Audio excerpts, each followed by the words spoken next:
I was never one to be paranoid. I've lived in this house for years without a single issue. I knew every creak, every shift in the floorboards, and every odd noise the old pipes would make in the middle of the night. It was all familiar, until that night. It was a Friday evening, and my wife had gone out of town for a weekend conference. The kids were at their grandparents' house, and I was looking forward to a quiet, uninterrupted evening alone. After a long week at work, I deserved it. So, I decided to make it a movie night, the kind of marathon my family would never tolerate. I grabbed some popcorn, settled into the living room, and started watching. Around midnight, as I got through the third film, I heard a noise. At first I dismissed it as one of the usual creaks of the house, but it was different. A soft, almost deliberate thump coming from upstairs. I paused the movie and listened closely. Nothing. The silence was heavy. I convinced myself it was nothing, probably just the house settling, and went back to the movie. 15 minutes later, it happened again. This time louder, and followed by what I could only describe as faint, slow footsteps. My heart rate spiked and I muted the TV. The sound was clearer now, coming from the hallway upstairs. Someone, or something, was moving up there. I grabbed my phone, debating whether to call the police. But I shook off the fear. I'm a grown man, I told myself. Maybe one of the windows was open, and a breeze had knocked something over. I'd go check. Simple, logical. I just needed to stop being so paranoid. I stood up, the silence in the house now deafening. I slowly walked toward the stairs, each step feeling heavier than the last. As I reached the bottom of the staircase, I heard it again, those unmistakable footsteps. This time they seemed faster, like someone was deliberately trying to move quietly but failing. I grabbed the baseball bat I kept near the coat closet, just in case, and started my way up the stairs. I could feel my heart pounding in my chest, my grip tightening around the bat as I moved closer to the top. When I reached the hallway, it was dark. The only light came from the dim glow of a street lamp seeping through the curtains. I paused at the top of the stairs, listening. The air felt thick, like it was pressing in on me, suffocating. Then I heard it, breathing. It was soft, almost imperceptible, but it was there, coming from the master bedroom. Every instinct in my body told me to turn around, run back downstairs, and call the police. But instead, I stepped forward, toward the door. The breathing grew louder, more distinct. I could feel my skin prickling with dread as I reached for the door handle. It was unlocked, which was strange because I had locked all the doors earlier that evening. Slowly, I pushed it open. The room was empty, or at least it seemed that way at first glance. My heart was racing. I stepped into the room, scanning the darkness. Nothing seemed out of place, but that's when I noticed something odd. The closet door was slightly ajar, just a crack. That wasn't how I left it. And the breathing was coming from inside. I took a deep breath, raised the bat, and yanked the closet door open. Nothing. No one was there. I stood there confused and shaken. Was I losing my mind? The breathing had been so real, so close. I stepped back into the middle of the room, my eyes darting around, trying to make sense of what had just happened. Then, suddenly, I felt it. Cold air, like someone exhaling right behind me. I spun around, my heart in my throat. But there was nothing there, just the empty room, still and silent. That's when I realized the footsteps, the breathing. They weren't just noises. They were something, someone, playing with me. I grabbed my phone, ready to call for help, but before I could, the lights in the house flickered and went out. I stood there in complete darkness, my breath caught in my throat, the silence around me suddenly so loud it felt like a scream. I turned on my phone's flashlight, the dim light casting eerie shadows on the walls. I had to get out of there, but as I turned toward the door, I heard it again, the footsteps, slow and deliberate, but this time, they weren't upstairs. They were on the stairs, coming up, one step at a time. I backed up, feeling the edge of the bed behind me. My mind was racing, trying to make sense of what was happening. I didn't believe in ghosts or any of that supernatural nonsense. But then what was this? The footsteps stopped. The silence hung in the air again, heavier than before. I strained to listen, to hear anything, but there was nothing. I stood frozen, not daring to move. Then, I saw it. A shadow moving just outside the bedroom door, tall and indistinct, passing by. My stomach dropped. I wasn't alone in the house. I slowly backed away, my eyes fixed on the doorway. The shadow reappeared, lingering just outside like it was waiting for something. My heart raced as I held my breath, hoping, praying, that it wouldn't come any closer. Suddenly the shadow moved, and the door began to creak open. In that moment, I knew I had to act. I grabbed the bat, gripping it tightly, and as the door swung fully open, I charged forward, swinging wildly. The bat hit nothing but air. I stumbled into the hallway, my flashlight shaking as I tried to find any trace of the figure I had just seen. But the hallway was empty. I was alone. Or was I? I didn't wait to find out. I ran down the stairs, not bothering to look back. The house felt like it was closing in on me, the walls pressing tighter with each step. When I finally reached the front door, I yanked it open and sprinted outside, collapsing on the front lawn. I sat there for what felt like hours, trying to catch my breath, my heart still racing. I didn't go back inside that night. I couldn't. Even when the police came, searched the house, and found nothing, I knew I wasn't crazy. Someone, or something, had been watching me. It was a Friday night and I was home alone. My parents had gone out for dinner, leaving me in charge of the house. It wasn't the first time, and I'd never had any issues.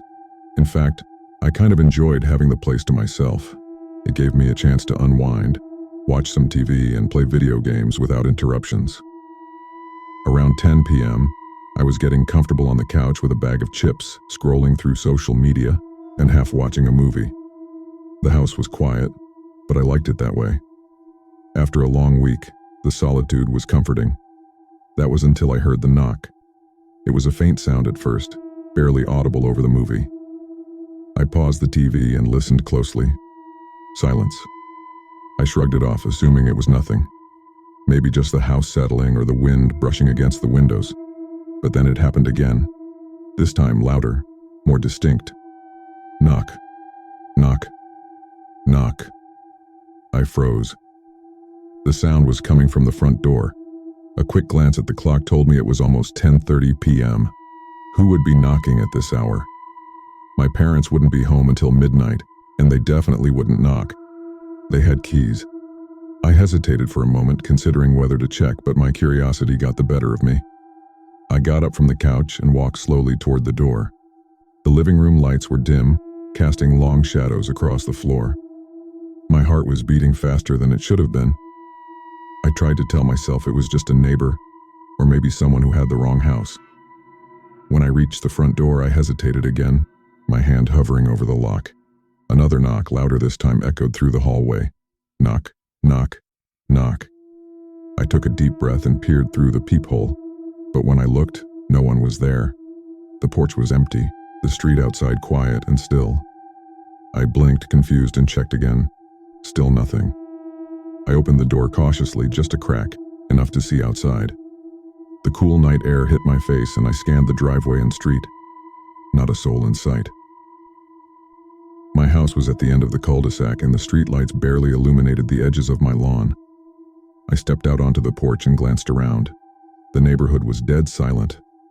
Just as I was about to chalk it up to my imagination, I heard it again. Knock, knock, knock. This time it came from behind me. I whipped around, my heart racing, but there was no one at the door. It didn't make sense. The knocking had clearly come from inside the house. My mind scrambled for an explanation, but none of them made any sense. I stepped back inside, closing the door behind me, and turned the lock. The house felt different now. Heavier, like the air was thicker. My footsteps echoed unnaturally as I walked back toward the living room. The faint flicker of the TV screen was the only light, casting eerie shadows on the walls. Suddenly my phone buzzed in my pocket, making me jump. I pulled it out, expecting it to be a message from my parents, but there was nothing. No new notifications. I stared at the blank screen, confused, and that's when I heard it again. Knock, knock, knock. But this time, it wasn't coming from the front door. It was coming from the back of the house. I spun around, my breath catching in my throat. The sound was faint, but unmistakable. Someone, or something, was knocking on the back door now. Panic started to rise in my chest. The back door led to the yard, which was surrounded by tall hedges, making it impossible for anyone to be back there without me noticing. I grabbed a kitchen knife from the counter, gripping it tightly as I made my way through the dark hallway toward the back door. My palms were sweaty and I could feel my pulse pounding in my ears. The air felt colder the closer I got to the door. When I reached the back door, I paused, my hand shaking as I reached for the lock. The knocking had stopped, and the silence was deafening. Slowly, I unlocked the door and swung it open. The backyard was empty. The grass swayed gently in the breeze, but there was no sign of anyone. No footprints, no signs of movement. Nothing. I stepped outside, scanning the yard, but it was completely still. I turned back toward the house, feeling more uneasy by the second. As I stepped inside and locked the door, I heard it again. Knock, knock, knock. But this time it came from upstairs. A chill ran down my spine. I was certain no one else was in the house. I had locked all the windows and doors earlier in the evening. My parents weren't due back for hours, and there was no way anyone could have gotten inside without me knowing. I stood frozen in the hallway, staring up at the dark stairwell. The knocking sounded again, louder this time, like someone was banging on a door upstairs. My legs felt like lead as I forced myself to move toward the stairs.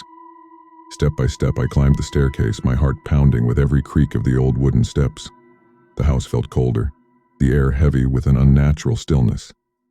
As I reached the top of the stairs, I could hear the knocking more clearly now. It was coming from my bedroom. I approached the door slowly, my grip tightening on the knife. My mind raced with fear and confusion. There was no way anyone could have gotten into my room. It didn't make sense. Knock, knock, knock. I reached for the doorknob, my hand trembling. Slowly, I turned it and pushed the door open. The room was dark, the curtains drawn, but I could see the outline of my bed and the dresser. Everything was exactly as I had left it. But the knocking persisted. Knock, knock, knock. It was coming from inside the closet.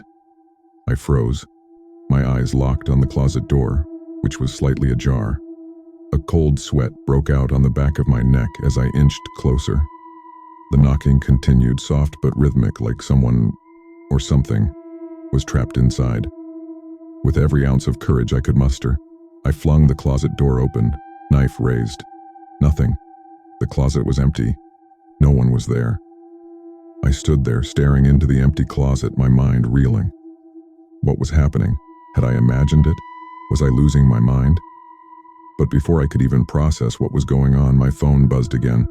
I pulled it out, my hands shaking, and saw a new message. It was from an unknown number. You shouldn't have opened the door. I stared at the screen, my heart pounding in my chest.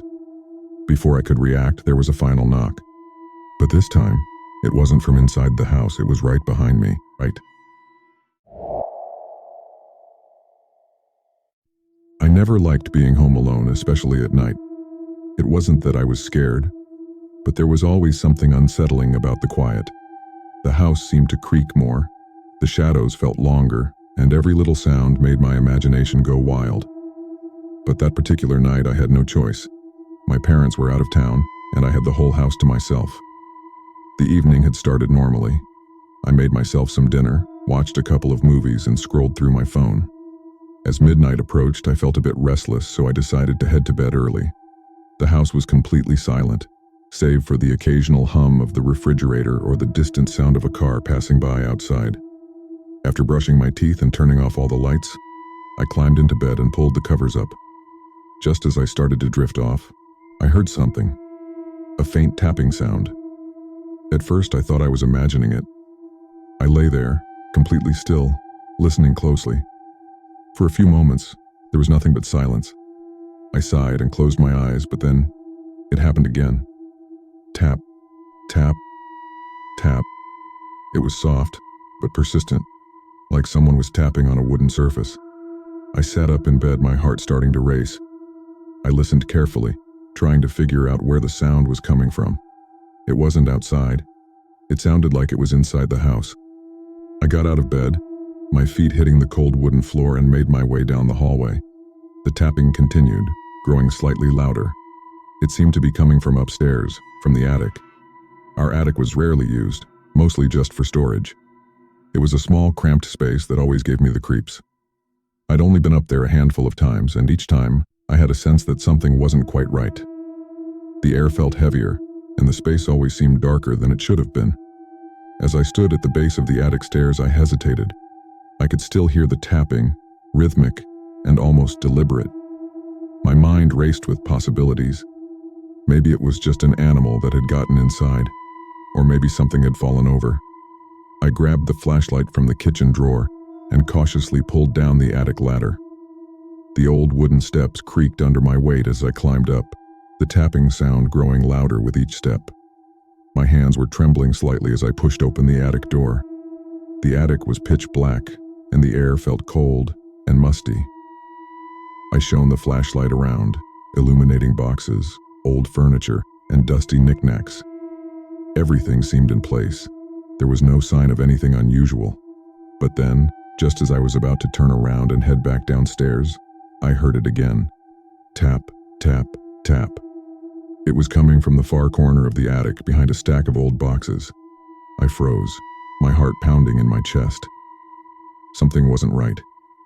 I had to know what it was, but every instinct in my body was telling me to go back downstairs and lock the door. But I couldn't leave without knowing. I slowly made my way toward the corner, shining the flashlight on the boxes.